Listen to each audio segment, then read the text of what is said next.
नमस्कार दोस्तों, चुनाव के नतीजे आ गए हैं। मोदी 400 सीटें लाने का राजीव गांधी का रिकॉर्ड नहीं तोड़ पाए। उल्टा जनता ने नरेंद्र मोदी और शाह की बीजेपी का घमंड ही तोड़ दिया। बीजेपी बहुमत का भी आंकड़ा नहीं छू पाई। हाल ये हो गया दोस्तों कि 400 सीटें ना आने पर बीजेपी के समर्थकों ने अपनी टीवी ही फोड़ दी।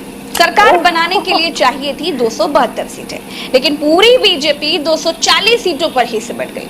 मोदी हारे, फटाफट खटाखट टीवियां तोड़ी, न्यूज चैनलों में बहे आंसू। इंडिया में फाइनली नई सरकार। हे हाय हेलो नमस्ते जी, सत श्री अकाल, अस्सलाम वालेकुम। मैं निधि शर्मा इंडिया से। और जो ओपनर में मैंने कहा ये प्रज्ञा मिश्रा जी के बोल हैं, पर हमारी विचारधारा भी इससे कुछ अलग नहीं है, क्योंकि मोदी का जो एक अहंकार था ना 400 पार, वो तो 300 पार भी नहीं हो पाया। और बीजेपी का सिंगल हैंडेडली देखें तो 250 पार भी नहीं हो पाया। और इंडिया गठबंधन और एनडीए में ज्यादा फर्क नहीं है। आप सब जानते हैं कि 292 और 234 सीट्स में बड़ा डिफरेंस नहीं होता है। जो राहुल गांधी जी ने पद यात्राएं करी है, जगह जगह पर जाकर के आवाम की आवाज सुनी है, उसका एक रिजल्ट निकला है। उनके जो प्रयास थे वो विफल नहीं हुए। हालांकि हम और ज्यादा एक्सपेक्टेशन कर रहे थे, क्योंकि बिल्कुल भी दिल से हाँ ही नहीं निकलती है मोदी जी के लिए। तो खास तौर पे उनको तो गद्दी से हटाओ। ऐसा नहीं है कि वो वापस पावर में आ जाएंगे तो हम उनके फेवर में बोलने लग जाएंगे। उनके अगेंस्ट हैं, उनकी नीतियां हमें बिल्कुल पसंद नहीं आती, ना उनके नफरती बयान किसी इंसान को जिसके अंदर दिल है उसे पसंद आ सकते हैं। पर खैर, अभी वो दुख नहीं है। अगर 300 पार भी हो जाती तो कहीं ना कहीं लगता कि यार गलत हुआ है, पर दिल में एक शांति है, चैन सुकून की नींद हमें आ रही है। और एक बार प्रज्ञा मिश्रा जी को सुनते हैं, क्योंकि इनकी जो टीका टिप्पणी होती है ना, लाजवाब होती है। और इनके पास इनसाइडर ऐसी खबरें भी होंगी जो हमने नहीं सुनी होंगी अब तक। तो बिना किसी देरी के हम हमारी फेवरेट जर्नलिस्ट को सुनना स्टार्ट करते हैं, उसके बाद अपनी कॉन्वर्सेशन को कंटिन्यू करेंगे। जैसे ही मोदी शाह की बीजेपी की दुर्गति हुई, वैसे ही एग्जिट पोल के फर्जी, घटिया और दो कौड़ी के फेक आंकड़े जारी करने वाले प्रदीप गुप्ता आज तक चैनल में फूट फूट कर रोने लगे। क्यों रोने लगे? क्योंकि पापा बहुमत नहीं ला पाए ना। दोस्तों, ये वही आदमी है जो पिछली बार बीजेपी के बहुमत लाने पर स्टूडियो में कूद कूद कर नाचा था, लेकिन इस आदमी की सारी खुशी इंडिया ने फटाफट खटाखट सफाचट कर दी। फटाखट फटाखट फटाखट फटाफट फटाफट फटाफट खटाखट खटाखट फटाफट फटाफट फटाफट टनाटन टनाटन टनाटन फटाखट खटाखट फटाखट। राहुल गांधी ने उत्तर प्रदेश में कमाल कर दिया। राहुल गांधी से जब इस धुआंधार प्रदर्शन के बारे में पूछा गया तो उन्होंने कहा कि यूपी ने कमाल कर दिया है। यूपी की जनता से मैं कहना चाहता हूं, आपसे ज्यादा पॉलिटिकल विजडम, मतलब आपने कमाल करके दिखा दिया यूपी के जनता ने। राहुल गांधी 4 लाख की मार्जिन से रायबरेली में चुनाव जीते। यूपी में इंडिया ने 43 सीटें जीती। मोदी शाह की बीजेपी मात्र 36 सीटों पर सिमट गई। खास बात ये रही दोस्तों कि मोदी बनारस में चुनाव जीत करके भी हार गए, क्योंकि महामानव को इनकी पार्टी दुनिया का सबसे बड़ा नेता कहती है, लेकिन दुनिया का सबसे बड़ा नेता सिर्फ 1.5 लाख की मार्जिन से चुनाव जीता। और राहुल गांधी मोदी की तुलना में 4 लाख की मार्जिन से चुनाव जीते। मोदी और शाह ने जिन शिवराज सिंह चौहान को मध्य प्रदेश में सीएम की गद्दी से उतार फेंका था, वो शिवराज सिंह चौहान 8.25 लाख वोटों से चुनाव जीते।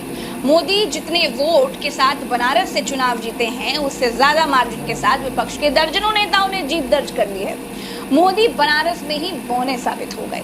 दूसरी बात यह भी है दोस्तों कि अब राहुल गांधी की फ्लाइंग किस पर संसद में चीखने वाली स्मृति ईरानी जी संसद नहीं जा पाएंगी, क्योंकि अमेठी की एक्सीडेंटल सांसद स्मृति ईरानी सोनिया गांधी के पीए किशोरी लाल से बुरी तरह चुनाव हार गई हैं। बड़ी बड़ी बातें हाँकने वाली स्मृति ईरानी को जनता ने बुरी तरह हराकर दिल्ली भेज दिया।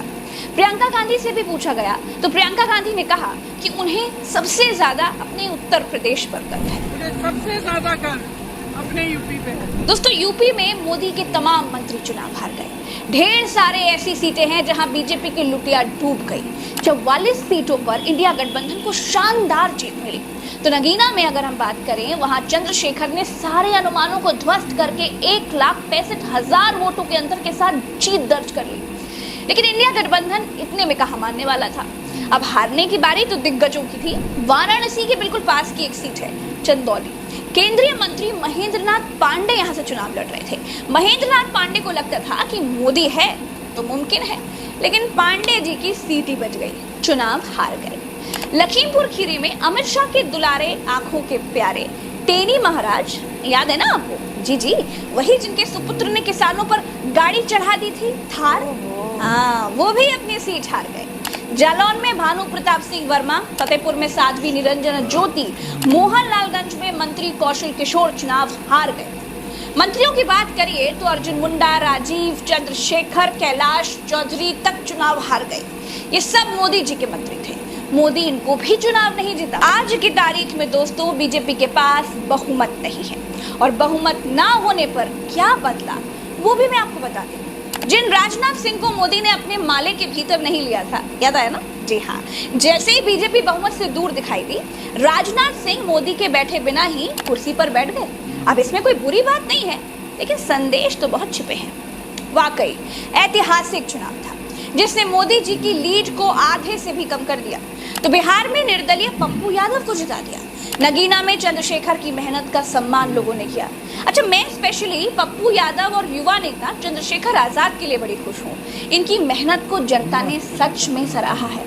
लोकतंत्र का गला घोटने पर आमादा बीजेपी, जिसने इंदौर में खेल करके कांग्रेस के प्रत्याशी का नाम वापस करवा दिया था, वहां 2 लाख लोगों ने नोटा पर वोट देकर के बता दिया कि वो लोकतंत्र को शर्मसार करने वाले लोगों के साथ कभी नहीं है। दोस्तों, जनादेश उस गोदी मीडिया के खिलाफ भी है जो एक गठबंधन के आगे घुटनों पर बैठ रही है और दूसरे गठबंधन के नाम का मजाक उड़ाती है, अपमानित कर रही है। ये जनादेश उन तमाम सर्वे एजेंसियों के खिलाफ है जिन्होंने फर्जी एग्जिट पोल के आंकड़े से देश को गुमराह किया। अब जानते हैं, लोगों ने शेयर मार्केट में पैसा लगा दिया और इस फर्जी वाड़े में अपनी सारी कमाई गंवा बैठे। ये जनादेश उन चैनल्स के खिलाफ भी है जिन्होंने मोदी को घंटों दिखाया और विपक्ष के लिए एक स्पेस देना भी गैर जरूरी समझा। जाहिर है 4 जून 2024 का यह ऐतिहासिक परिणाम आने वाली तारीखों में याद रखा जाएगा और हर तानाशाही ताकत के सामने आईने की तरह खड़ा होगा। उत्तर प्रदेश में अखिलेश यादव ने और कांग्रेस ने बड़ा अच्छा प्रदर्शन किया। जनता ने बहुत ही अच्छा चुनाव लड़ा, इसके लिए जनता को बधाई। अगर इस बार भी जनता बीजेपी को जवाब नहीं देती दोस्तों, तो एक संदेश जाता, जानते हैं क्या? कि देश में गरीबी, बेरोजगारी, संविधान की रक्षा और अग्निवीर जैसा कोई मुद्दा ही नहीं है। ये जनादेश मोदी के मैजिक की समाप्ति की घोषणा है। मोदी का जितना जादू चलना था चल चुका। जनता ने अब कह दिया है, अब बहुत हुआ बॉस, झूठ की पोटली अपने पास रखो, रोजगार, रोटी और हमारी समस्याओं पर बात करो। चलते हैं दोस्तों, इस वीडियो में इतना ही। मुझे